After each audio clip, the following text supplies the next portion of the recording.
İslam coğrafiyasının bir qismi bo'lgan Uyg'ur diyorida yashayotgan musulmonlar asrlardan beri dunyoning boshqa joylaridagi musulmonlarga o'xshash Ramazon oyida ro'za tutib kelgan edi. Ammo 2017-yil Xitoy hukumatining irqiy qirg'inchiligi boshlangandan keyin Uyg'urlarning ro'za tutishi va boshqa ramazonlik faoliyatlari diniy asabiylik deb qaralib cheklanishga boshladi. Tarixdan ma'lum bo'lganidek, Xitoy kommunist hokimiyati qurilgandan boshlabla ba'zida diniy e'tiqod erkinligi siyosatini yo'lga qo'yib, ma'lum kengchilik bergan bo'lsa-mu, ko'p vaqtlarda uni xilma-xil siyosatlar bilan cheklab kelgan. Xitoy Kompartiyasi 50-yillarda yo'l qo'ygan qisman diniy erkinlikni madaniyat zo'r inqilobi mezgilida 4 konuning birisi deb cheklagan. Musulmonlarni masjidlarda cho'chqa beqishga solgan. 80-yillarda ma'lum darajada qo'yayotgan diniy erkinlikni 90-yillardan boshlab tadrijiy bo'g'ishga boshlagan hamda islom dinini terrorlik bilan bog'lab Uyg'ur musulmonlariga zarba berishni kuchaytgan. Sharq Turkiston ulamolar birligining raisi Olimjon Bug'do apandi Xitoy kommunist hukumatining madaniyat zo'r inqilobidan boshlabla diniy bostirish harakati olib borganligini 80-yillarda biroz kamchilik bergan bo'lsa-mu, buning faqat islom allari bilan munosabatni yaxshilash uchun ekanligini, orqadan yana asli mohiyatiga qaytib, Uyg'ur musulmonlarini bostirishni kuchaytganligini bildirdi. Xitoy 1965-66dan 76-yilgacha o madaniyat inqilobi degan bu shu sapsati bilan Sharq Turkistondagi xalqimizdagi diniy e'tiqodi, örf-odat an'analari va o'zining madaniyati qatorliq nurg'un narsalarni vayron qilyapti. 1980-yillardan tortib bizningki Sharq Turkistonda Uyg'urlarga nisbatan biroz kengchilik siyosatini qanot yaydirdi. Bu yerdagi Xitoyningki o kengchilik siyosat qilishi Uyg'urlarningki haq huquqini yoki avtonomiya haqlarini berish emas, aslida Xitoy boshqa davlatlar bilan bo'libmi, musulmon ellari bilan bo'lgan diplomatik aloqalarini kuchaytirishni maqsad qilib biraz kengchilik biriklik.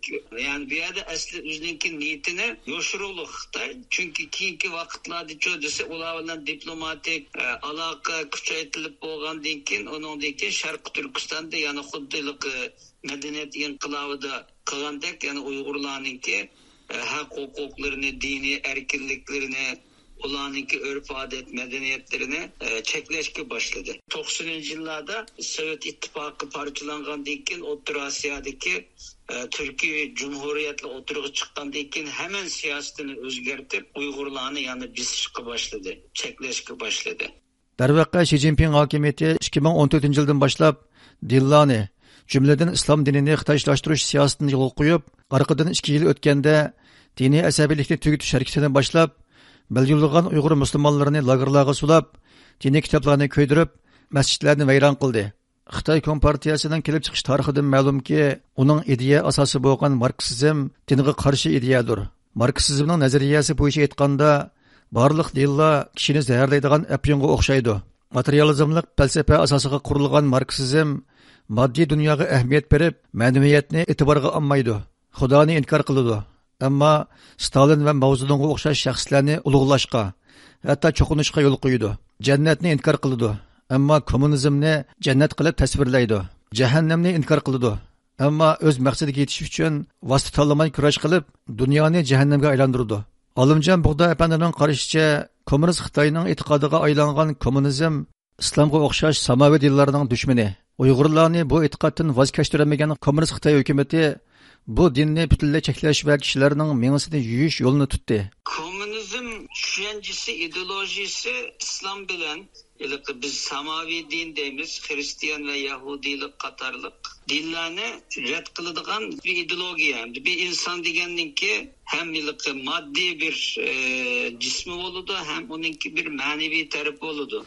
O manevi tarafını özününki yaratkucusu bilen özününki mukaddes deb bilgen kıymet qarashları bilen insan özünün maneviyatını doldurdu. Ama bu komünist ideoloji bütünley aşı maddeni asas tutturup hareket kılallık cihetten dinlerini öpüyon, insanını zehirleydiğen degenge o'xshash mushunda safsatlar bilan dinlarga qarshi mushunda bir ideologiya shakllantiruvlik. Amdilikda biz Xitoyni ilib eshitsak, Xitoymi Marks, Ingliz deganga o'xshash kommunist ideologiyasini xuddi dinga o'xshash tushunib olib, bundan keyin endi shu musulmon xalqga xuddi bir dinga o'xshash teşvik kılayotganligini ko'ryapmiz.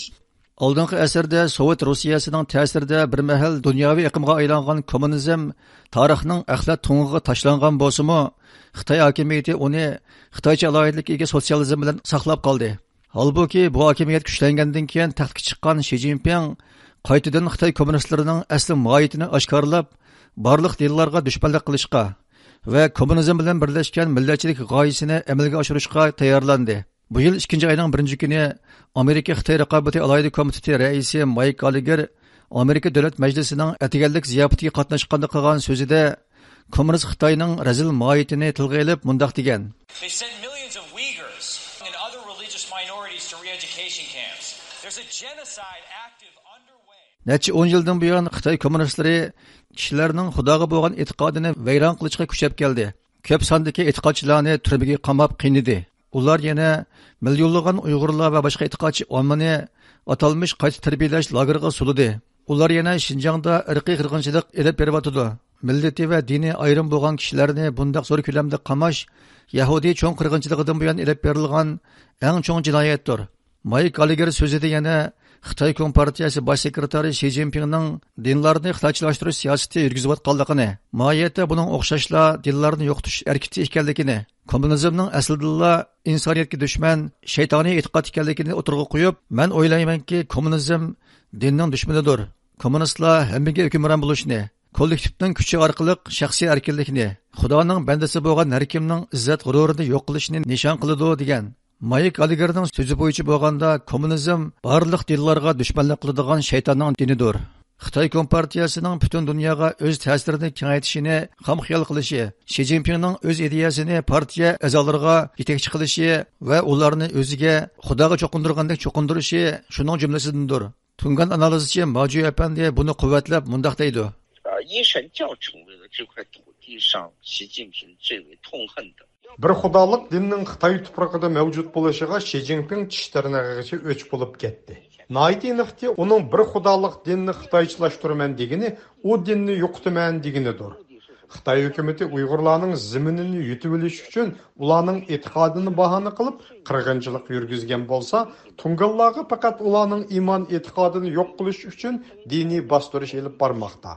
Xitoy Kompartiyasi musulmon millatlarning e'tiqod va madaniyat bog'larini buzib tashlagandala, ularning zaminida xalqini qila oladi, zo'ravonlik qiladi, bulab talaydi. Ularni bostirib qarshilik ko'rsatolmas holga olib keladi. Mana bu Xitoy Kompartiyasining bir xudolik dinni xitoychilashtirishdagi tub g'arazidir. 这就是共产党对一神教中国化的本质目的。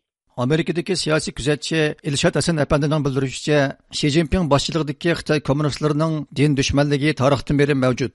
Navbatda bu hozir Uyg'urlar e'tiqod qilayotgan islom dinini xitoychilashtirishda eng ro'shan ifodalanmoqda. U faqat masjidlarda chaqishninla emas, Uyg'urlarning islom e'tiqodi bilan birlashib ketgan butkul madaniyatini yo'q qilishni o'z ichiga oladi. Biz Uyg'urlar İslamni qabul qilgandan keyin o'z madaniyatimiz bilan birlashtirib, o'zimizningki aloyidligi va bir Uyg'ur islom madaniyatini yaratgan. İslamni xitoylashtiramiz degani nima degan vaqtida, u faqatla mechitlarni chiqishlar emas. Mushu islom madaniyatiga yo'g'rilgan bizning yeyish, kiyish, menish, turish va halol haram hamma hukmlarni ostin ustin qilib, Xitoylarningki ta hozirgacha dunyoda o'zini sat ko'rsatayotgan qiliqlari, tozliqlar diqqat qilmasligidan kelib chiqqan har xil viruslarningki mushularning hammasini kelishtirayotgan o'sha Xitoy urf-odatlarini, shularni bizning madaniyatimizning ustiga tiklamoqchi. 80-yillarda Arab islom ellari bilan munosabatlarni kuchaytgan Xitoy hukumatı bugungi kunda ular bilan quyuq iqtisodiy hamkorlik o'rnatgan bo'lib, ulardan hech qaysisi Uyg'urlarga isloshlik qila olmaydigan, Xitoyga qarshi chiqa olmaydigan vaziyatni shakllantirgan. Ilgariki xabarlardan ma'lum bo'lganidek, necha yildan buyon musulmon davlatlar vakillar o'miga ko'p qatim Uyg'ur rayoniga kelib, Xitoyning dag'dug'liq ziyofatlariga va ko'z bo'yamchilik ziyoratlariga daxil bo'lgan edi. Xinjiang gazetining xabar qilishicha, Ramazon kunlari davomlashayotgan bir mezgilda, ya'ni 27 mart kuni Uyg'ur avtonom rayonining partkom sekretari Ma Shingruy Arab davlatlaridan kelgan siyosiy partiya vakillari o'mikini kutib olgan.